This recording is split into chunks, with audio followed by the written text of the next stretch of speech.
भारत चीन तनातनी के बीच आखिरकार ट्रंप और पीएम मोदी की बात हो गई। दोनों नेताओं के बीच टेलीफोन पर हुई लंबी बातचीत में भारत चीन सीमा विवाद का मुद्दा भी उठा। इस बातचीत के बाद पीएम मोदी ने ट्वीट किया, मेरे दोस्त राष्ट्रपति ट्रंप के साथ मेरी उपयोगी बातचीत हुई है।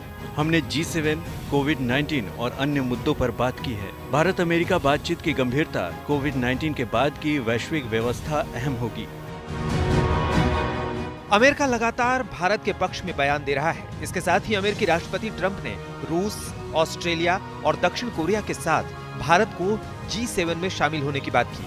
वहीं ट्रंप ने पीएम मोदी को G7 सम्मेलन में शामिल होने का न्योता दिया है। G7 विकसित देशों का समूह है जिसमें America, Britain, France, Germany, Italy, Japan और कनाडा शामिल है। ट्रंप के बयान से चीन को मिर्ची लगी है।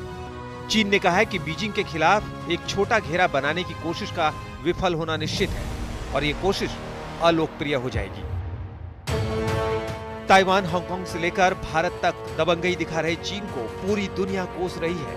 वहीं भारत के खिलाफ शक्ति प्रदर्शन कर रहे चीन को अमेरिका ने कड़ी फटकार लगाई है। लद्दाख में भारत चीन सीमा पर बने तनाव को लेकर अमेरिका ने चिंता जाहिर की है। अमेरिकी विदेश मंत्री माइक पोम्पियो ने एक इंटरव्यू में कहा कि चीन नियंत्रण रेखा पर अपने सैनिक बढ़ा रहा है। ऐसा काम दबदबा कायम करने वाली सरकारें करती हैं। हमने देखा है कि आज भी चीन अपनी फौज को वास्तविक नियंत्रण रेखा पर भारत के उत्तरी हिस्से में बढ़ा रहा है। इस तरह के काम निरंकुश सरकारें अपने असल प्रभाव को बनाए रखने के लिए करती हैं।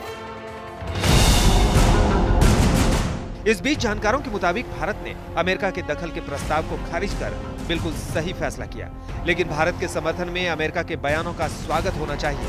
उनके मुताबिक चीन के खिलाफ अमेरिका से कई मायने में भारत को मदद मिल सकती है। कि अमेरिका हमें इंटेलिजेंस में काफ़ी मदद कर सकता है और इंडो पैसिफिक में काफ़ी मदद कर सकता है चीन की पनडुब्बियों के खिलाफ। और अगर साउथ चाइना सी में वियतनाम के नज़दीक अगर हम ऑयल का काम करना चाह रहे हैं तो उसमें हमारी अमेरिका काफ़ी मदद कर सकता है। हालांकि भारत ने अपने दम पर चीन से निपट लेने का जो आत्मविश्वास दिखाया है, उससे दुनिया के तमाम देशों की नजर में उसका कद और बढ़ गया है। वहीं द्विपक्षीय बातचीत से मामला सुलझाने की बात कहकर उसने खुद को कई तरह के झमेले से भी दूर रखा है। भारत की भी यही कोशिश है कि तनाव किसी भी सूरत में न बढ़े, बल्कि मिलिट्री लेवल पर यदि बातचीत करनी है तो मिलिट्री लेवल पर बातचीत करके, डिप्लोमेटिक लेवल पर बातचीत करनी है तो डिप्लोमेटिक लेवल पर बातचीत करके उस मामले को सुलझाया जाना चाहिए। और इस समय मैं जानकारी देना चाहता हूं कि मिलिट्री लेवल पर और डिप्लोमेटिक लेवल पर इस समय चाइना के साथ बातचीत चल रही है। चीन से तनातनी के बीच भारत के लिए फ्रांस से अच्छी खबर आई है। फ्रांस ने भारत को भरोसा दिया है कि कोरोना संकट के बावजूद लड़ाकू विमान राफेल की डिलीवरी टाइम पर होगी। राजनाथ सिंह ने ट्वीट कर इसकी जानकारी दी।